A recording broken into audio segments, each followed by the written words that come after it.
Добродојдовте во дебатата.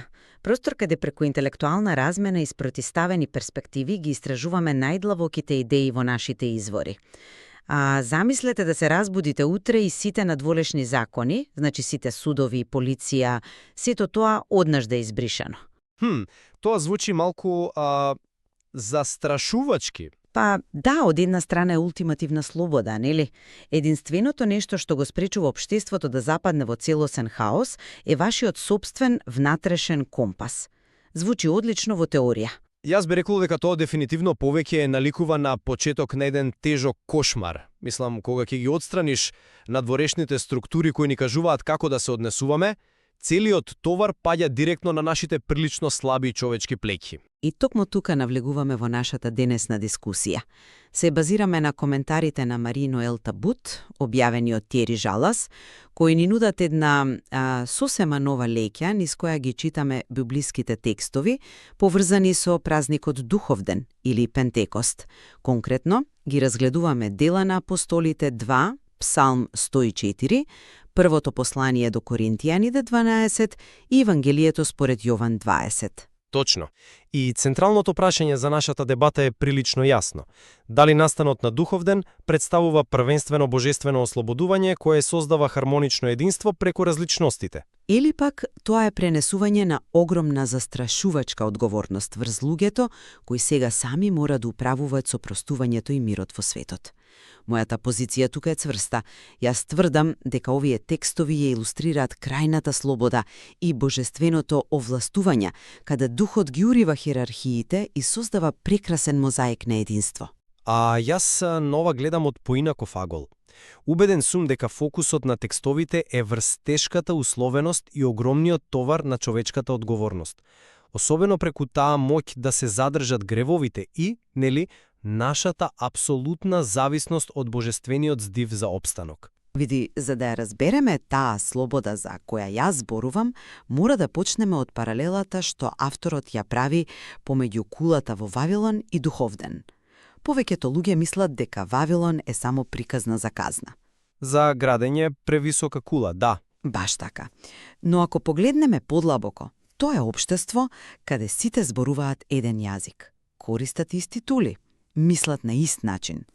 Тоа е древен нацрт за тоталитаризам. Тоа е она едноумие каде униформноста не е алатка за комуникација, туку алатка за апсолутна контрола. Значи, сакаш да кажеш дека мешањето на јазиците таму не било никакво проклетство? Токму така. Тоа е било спасувачка мисија. Бог интервенира за да го разбие тој систем на контрола. А на Духовден во Дела 2, луѓето одеднаш зборуваат на различни јазици, но се разбираат. Значи, вистинското единство не бара од тебе да се откажеш од својот идентитет. Добро, разбирам каде целиш. Замисли ја метафората од првото послание до Коринтијаните, црквата како мозаик. Во пирамидална структура, каменот на врвот ги гмечи оние под него. Но во мозаик се е хоризонтално. Секое камче, без разлика колку е мало, е неопходно. Тука сите хиерархии, евреи или пагани, робови или слободни, се целосно избришани. Зарем тоа не е ултимативната слобода? Искрено, не. Извини, но јас едноставно не го прифаќам тоа. Дозволи ми да ти кажам зошто таа слика на хоризонтален, шарен мозаик звучи премногу романтизирано. Ти го игнорираш она што всушност се случува кога луѓето ќе добијат таква слобода. А што се случува според тебе? Па да ја погледнеме реалноста на истото тоа послание до Коринтијаните што го споменуваш. Зошто апостол Павле воопшто го пишува тоа писмо? Затоа што таа прекрасна различност предизвикала апсолутен хаос. Имале фракции, луѓе со различни дарови се надпреварувале, богатите јаделе пред сиромашните. Да, имало предизвици, но... Не се само предизвици, самиот материјал признава дека различноста често пати не тера да страдаме. Авторот други повлекува паралела со денешните конфликти околу литургијата. Различноста не е некое магично стапче, знаеш? Кога немаш централна команда, егата се судираат. За тој твој мозаик да преживее, секој поединец мора секојдневно, макотрпно да го потиснува сопствениот нарцисизам. Тоа е исцрпувачка борба. Но механизмот преку кој се справуваат со тој конфликт е она што е револуционерно. Ако Бог го спречи Вавилон за да спречи униформост, значи дека различноста е фундаментално посакувана. Посакувана можеби, ама како обстојува без надворешни закони?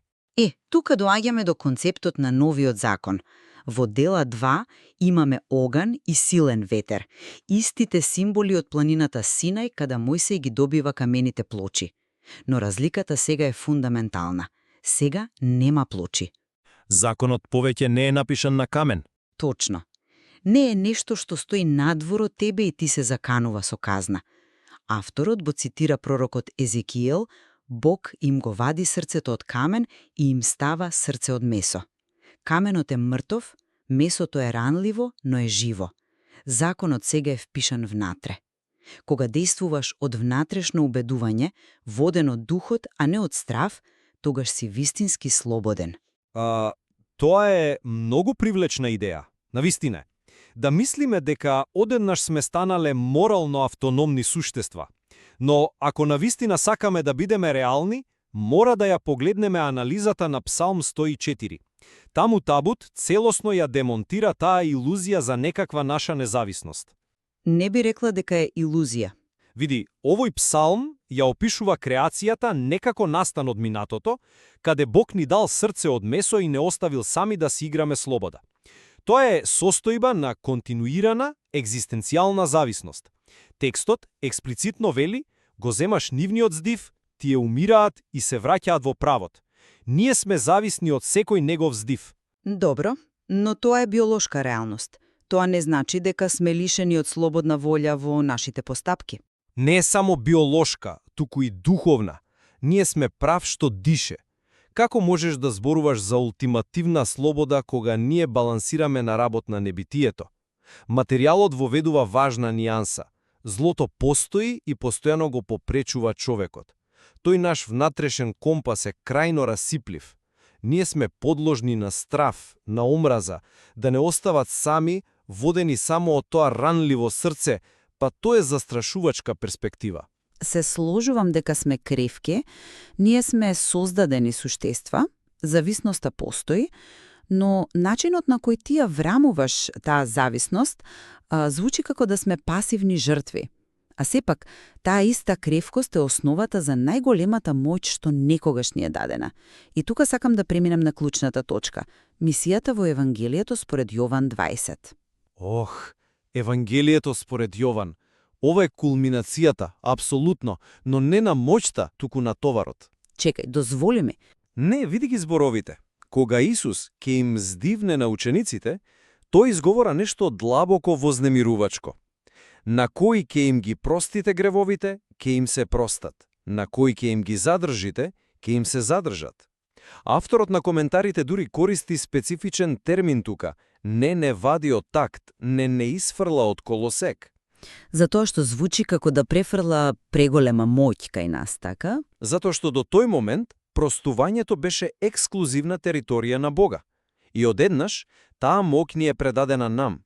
Ние ја имаме опцијата да не го изговориме зборот на простување. Човекот сега ја има судбината на светот во своји раце. Авторот споменува дека сме испратени како јагниња меѓу волци, да им дадеш на луѓе полни со предрасуди моќ да одлучуваат дали светот ќе биде ослободен или заробен во грев, тоа е страшна одговорност. Тоа е товар кој крши. Мислам дека тоа е брилјантно поентирано. Навистина, кога ќе го чуеш тој стих изолирано, звучи како Бог да ни фрлил бомба во раците и да си заминал. Токму така. Но тука лежи гениалноста на анализата на Тамбут. Таа не остава во тој очеј. Во материјалот се користи една од најубавите метафори за да се објасни ова. Метафората на театарот. Бог ни го дава духот како суфлер. Суфлерот скриен под сцената. Баш тој. Замисли, ти си актер на сцената, публиката чека и одеднаш чувствуваш паника. Ти се појавува дупка во меморијата. Тоа е тој момент на човечка кревкост што ти го споменуваш. Но во темнината под сцената постои суфлер. Тој не вика, не те принудува, туку тивко ти ги шепоти точните зборови. Ти суфлира простување. Убава слика, признавам. Понатому, текстот јасно не подсетува дека Божјото простување му претходи на нашето покаяние. Бог веќе простил. Ние не ја генерираме таа милост од нула. Ние сме само инструменти. Ние сме поканети да соработуваме во нешто што е веќе активно, за да ја прекинеме спиралата на насилство. Јас навистина ја ценам убавасата на таа метафора. Ама ајде да останеме во тој театар уште малку и да бидеме брутално искрени за човечката природа. Суфлерот може да ти шепоти со најголема љубов на светот, но што ако актерот на сцената, поради сопственото его или омраза, едноставно одлучи да го игнорира суфлерот? Па тогаш, Што ако актерот одлучи да импровизира со текст полн со гнев? Суфлерот не може да излезе на сцената и физички да му ја отвори устата на актерот. Ние ја држиме моќта да не го кажеме Божјото простување. Човекот се уште го има последното вето. тоа е вистина, да. И ние го гледаме тоа секој ден.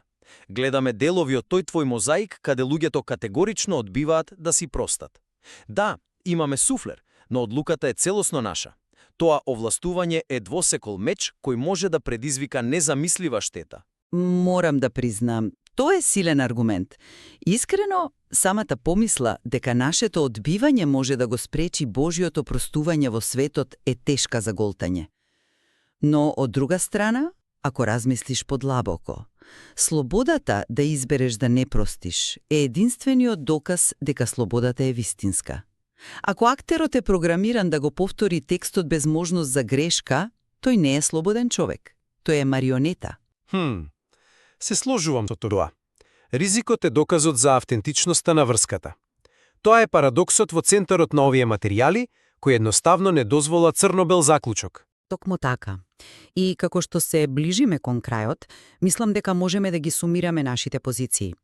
За мене, овие коментари и текстови ја нудат најрадикалната визија за човечката еманципација. Свет во кој тиранијата на Вавилон и идејата дека сите мораме да бидеме исти е трајно поразена. Поканети сме да градиме мозаик од различности, воден не од надворешна принуда, туку од едно ново, живо срце, кое ги слуша суфлирањата на љубовта. А јас, од моја страна, заклучувам дека колку и да е инспиративна таа визија, текстовите не ни дозволуваат да бидеме наивни. Тие се сериозно предупредување.